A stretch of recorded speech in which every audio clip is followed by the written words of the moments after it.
Bismillahirrahmanirrahim. Assalamualaikum warahmatullahi wabarakatuh. Halo anak-anak keren dan hebat, bertemu lagi dengan Bu Yuli. Bagaimana kabarmu pada hari ini? Semoga kita selalu diberi kesehatan oleh Allah Subhanahu wa Ta'ala. Amin. Anak-anak, sebelum melaksanakan BDR, jangan lupa untuk melakukan pembiasaan diri terlebih dahulu, seperti mandi, berpakaian rapi, sarapan, dan berdoa. Anak-anak, materi yang akan kita pelajari hari ini yaitu tema 1, pertumbuhan dan perkembangan makhluk hidup, subtema 4, pertumbuhan dan perkembangbiakan tumbuhan, tentang pertumbuhan dan perkembangbiakan tumbuhan, dan pembagian bersusun. Anak-anak, perkembangbiakan tumbuhan sangat penting untuk dilakukan karena untuk memenuhi kebutuhan manusia dan hewan.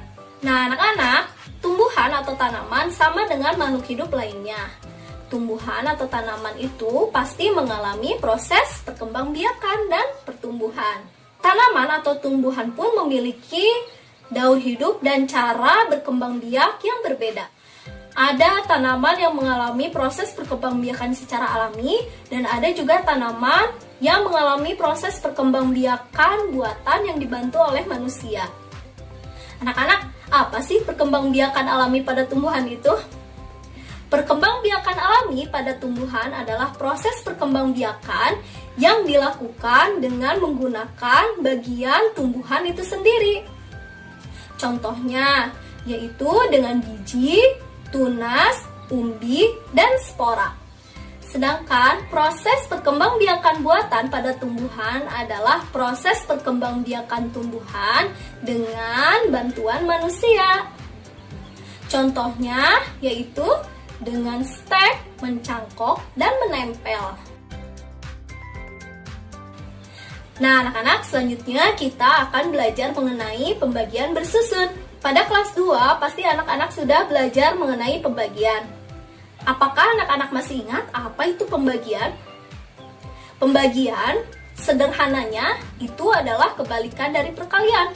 Loh, kok kebalikan dari perkalian? Yuk kita amati contoh berikut ini. Ibu mempunyai sebuah perkalian, yaitu perkalian 2 kali 4 sama dengan 8. Lalu, ibu akan membagi angka 8 dari hasil perkalian 2 kali 4 sama dengan 8. 8 akan ibu bagi dengan angka 2 terlebih dahulu. Maka, hasilnya pasti 4. Kemudian, angka 8 ini akan ibu bagi dengan angka 4. Pasti hasilnya 2. Nah, contoh lainnya, ibu mempunyai perkalian 5 kali 6 sama dengan 30. Kemudian, hasil perkalian ini akan ibu jadikan pembagian. Coba ya, hasilnya itu kan 30. 30 akan ibu bagi dengan angka 5, maka hasilnya pasti 6. Kemudian, kita balikan lagi, 30 akan ibu bagi dengan angka 6, maka hasilnya pasti 5. Jadi, kesimpulannya dapat kita lihat dari contoh bahwa pembagian itu memang kebalikan dari perkalian. Nah, anak-anak dapat menggunakan perkalian sebagai dasar untuk menghitung atau untuk menyelesaikan soal pembagian. Nah, anak-anak, cara menyelesaikan soal pembagian yang akan kita bahas hari ini yaitu dengan cara bersusun atau porogapit. Anak-anak, ada tanda khusus pada pembagian bersusun atau porogapit ini, yaitu tanda kurung. Seperti ini ya bentuknya.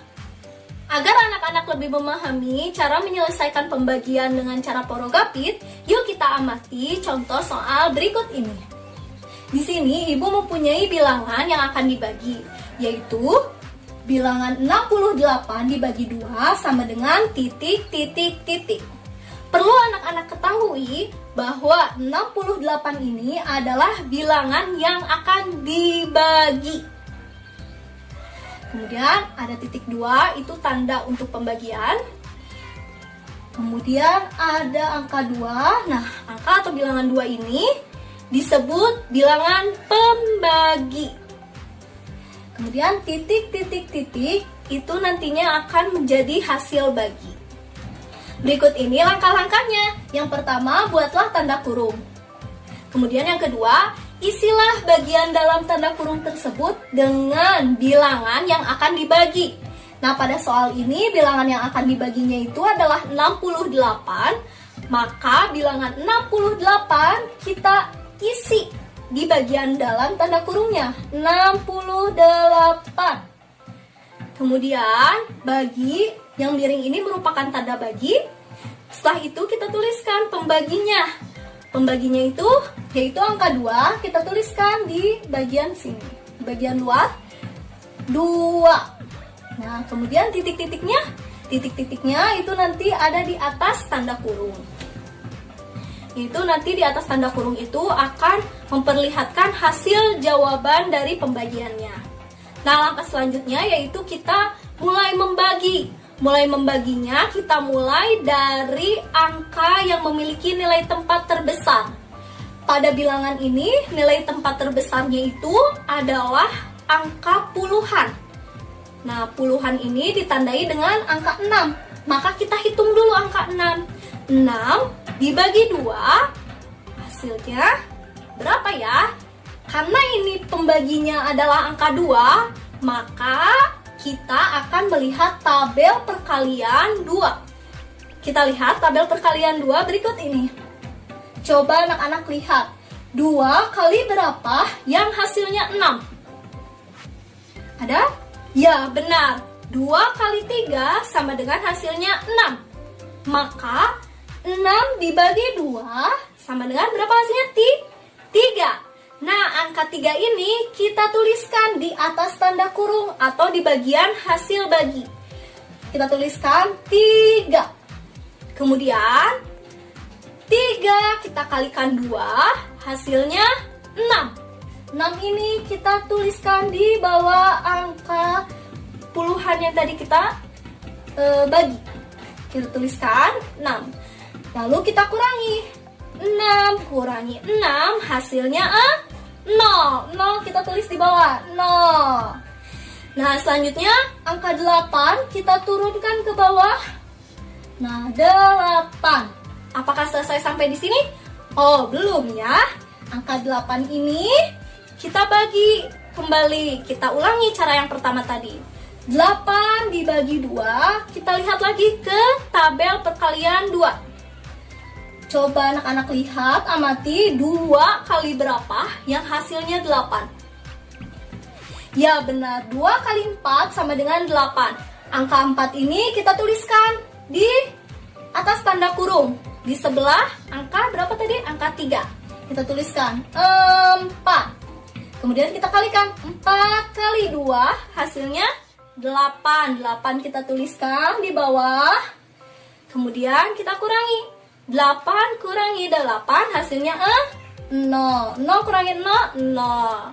Nah, karena hasilnya sudah 0, maka pembagiannya sudah cukup sampai di sini. Nah, sekarang kita lihat. Ternyata hasil pembagian 68 dibagi 2 sama dengan 34. 34 ini merupakan hasil bagi. Kita bisa tuliskan di titik-titik yang tadi di soal. Jadi 68 dibagi 2 sama dengan 34. Mudah kan? Nah, agar anak-anak lebih memahami pembagian bersusun atau porogapit, yuk coba anak-anak selesaikan latihan soal berikut ini. Tulislah jawaban dan caranya pada buku catatanmu. Anak-anak, alhamdulillahirrahmanirrahim, demikian pembelajaran kita hari ini. Jangan lupa untuk membereskan tempat belajarmu. Dan jangan lupa untuk mengucapkan terima kasih kepada ayah dan bunda karena telah menemanimu belajar hari ini. Anak-anak, ingat selalu 5M, menjaga jarak, mencuci tangan, memakai masker, menjauhi kerumunan, dan mengurangi mobilitas. Tetap semangat, tetap jaga kesehatan, dan tetap ceria. Wassalamualaikum warahmatullahi wabarakatuh.